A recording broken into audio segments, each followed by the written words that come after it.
about arresting of the governors. Trafficking in women for sex and children and so forth, without even having to pick the wrong people, without having to pick those particular people in Mai Mahiu. So unfortunately, they were duped, for economic gain, and I believe that people will be charged in a court of law for falsifying information and providing false information. So it's just a matter of time. I don't think it's even months. It must be weeks. All right. Thank you, Waziri. And speaking of the court of law and everything, the president recently talked about arresting of the governors and even the MPs in the cases of bribery. So far, actually with the coordination of EACC and other investigative agencies. Okay. Do you have figures of those in your radar, maybe? No, because first of all, it's not my radar. So let's start it from there. This is the work of Ethics and Anti-Corruption Commission, and that it is not at the purview of the Ministry of Interior to carry out. I mean, if it was the DCI carrying out the investigation, probably I would be in the know. It's EACC that is involved in investigating all these issues, and I am sure that when the time comes, depending on the evidence they have collected, people will be able to answer for their mistakes. Maybe I need to wade into this topic a little bit. I know the risk that comes with it because of the public outcry. I personally believe that what the president said never pointed a finger to anybody on a particular person. Yeah, he spoke about an institution.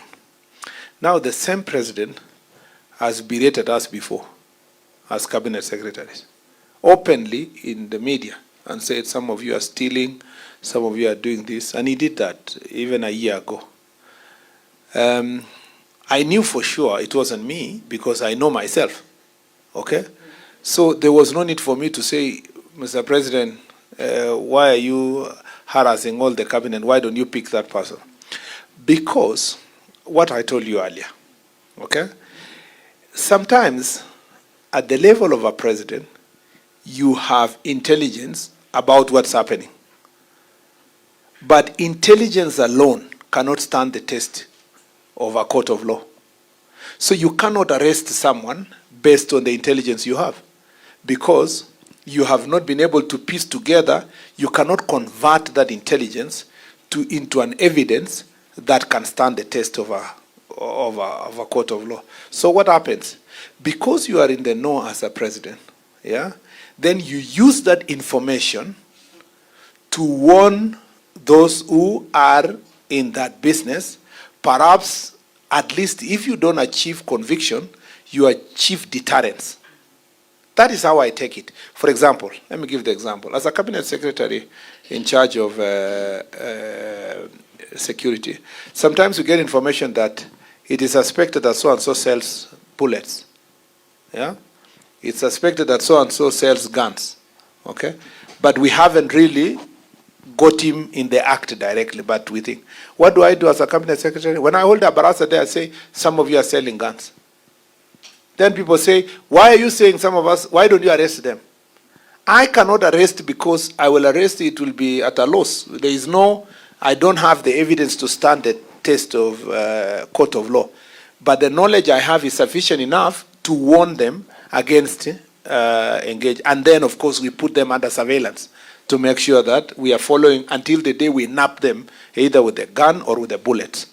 So if you ask me, as a member, former member of parliament, and a senator for that matter, if I was in the shoes of our colleagues, I would take it positively and say, well, there must be some information the president has.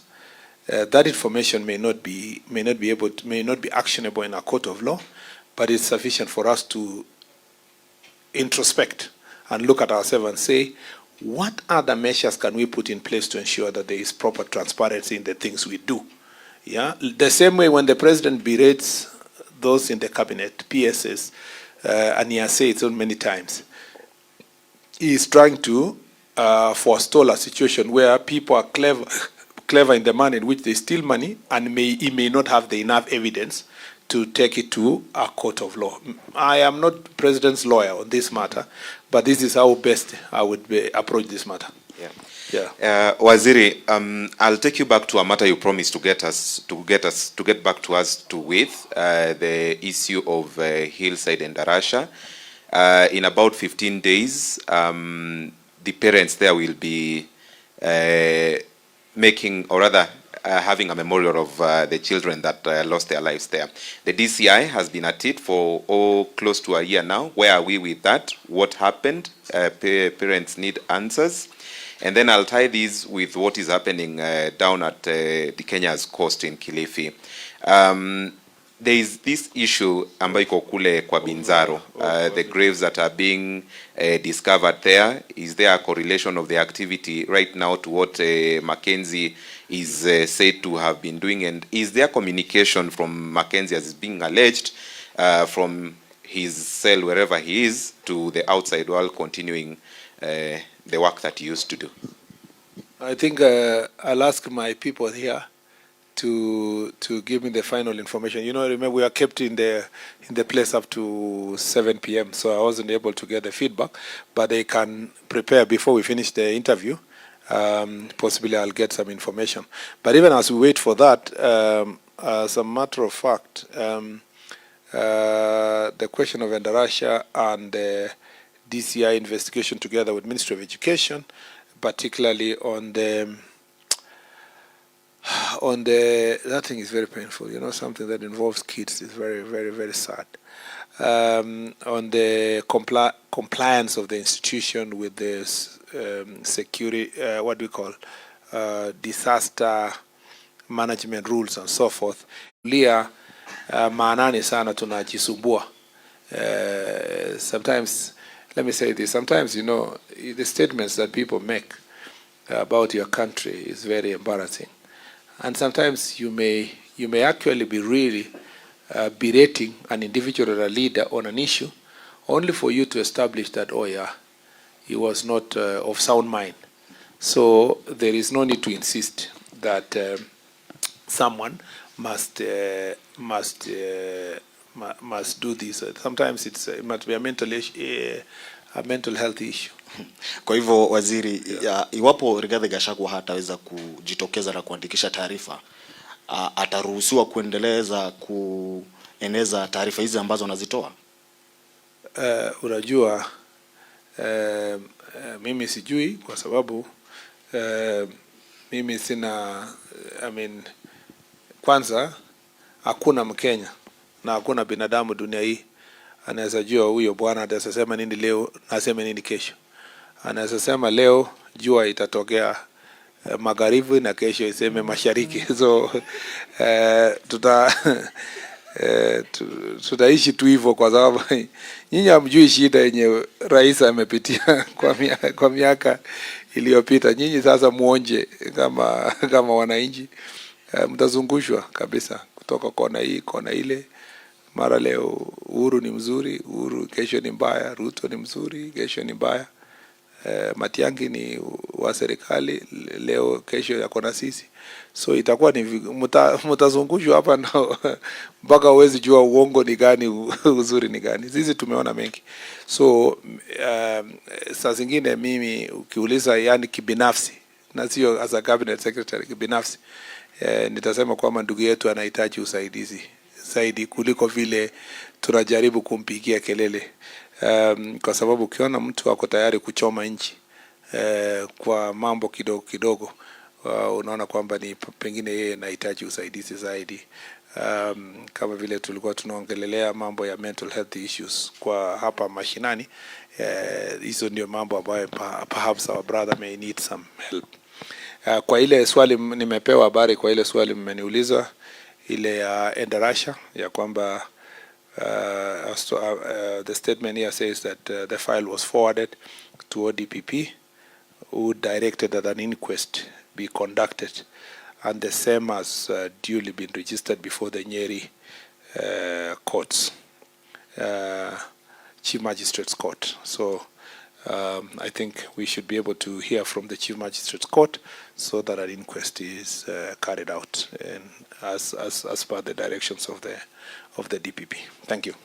Maybe, Waziri, you've talked about the achievement za jukwaa la usalama, but you have an issue in Mandera, the ongoing conflict between the Somali federal government and the Jubiland forces. They're affecting residents there. And last week we saw there's a woman who died after stepping on IED.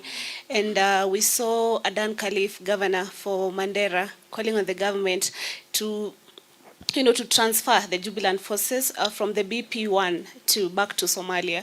So what is the Ministry of Interior doing maybe to solve the issue?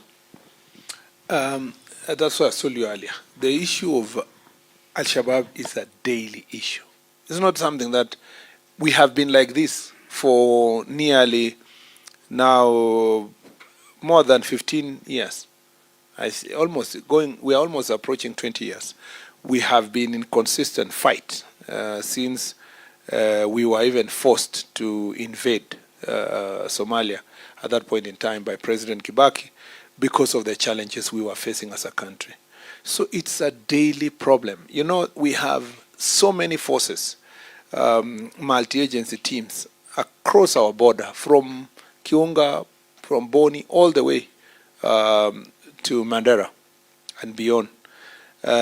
Just to take care of our border. We also need to appreciate that our citizens in Mandera, Wajir, Garissa, and Lamu are bearing the greatest burden as a result of banditry. They are, the biggest problem as a result of banditry. And so it is painful sometimes to see people playing around with conversation about Al-Shabaab. The complexities of governance in Somalia is also spilling over to our country. And the global complex relationship between Houthis, Al-Shabaab, all these characters that facilitate movement of arms and so forth. And then the complex geopolitics of who has what interest in Somalia, globally, also makes it complicated for us to secure our border. So this is a more complex issue. When you talk about forces from Jubaland hiding in Kenya and forces from the Somali government sometimes coming to Kenya, it is the accusations and counter-accusations are always there. Remember that this is one community, okay? Remember that at the border, across the border, the clans are the same. The clans that are in Kenya, clans that are in Somalia. These are just colonial boundaries. But so there is also complexity in terms of knowing this is that. Now, that is not even enough. I mean, so you continue having these challenges in an area that is very vast, extremely vast. But I'm happy that the investment we have put in the country, the technology, the know-how, has helped us secure our nation. And I really want everybody interland who may not be having daily interaction with the challenges of Al-Shabaab to keep praying for our forces and to pray for our citizens at the border level who sometimes bear greatest responsibility to just protect the rest of us who are going about our business every day without fearing about IED or anything else. Thank you. Okay. And also, will the Jubaland forces be transferred back to their country? Every person who is illegal in Kenya must leave Kenya. Every person, not just, if we find those Jubaland forces in any part of Kenya, they must leave, The same way we find Al-Shabaab characters in our country and they have to leave. But sometimes they don't just leave by going. You have to fight, you have to do a lot of work to ensure that they leave. So no foreigner will be allowed to operate in Kenya, particularly to carry out military activities in our country. Our country is non-aligned on whatever conflict that may be having in Somalia. Our basic interest is to get rid of Al-Shabaab. That's all. Thank you so much. Maybe you can have one question as we wind up. Yes, regarding the Al-Shabaab, some like 4 months ago, 5 ships from Mandera were abducted.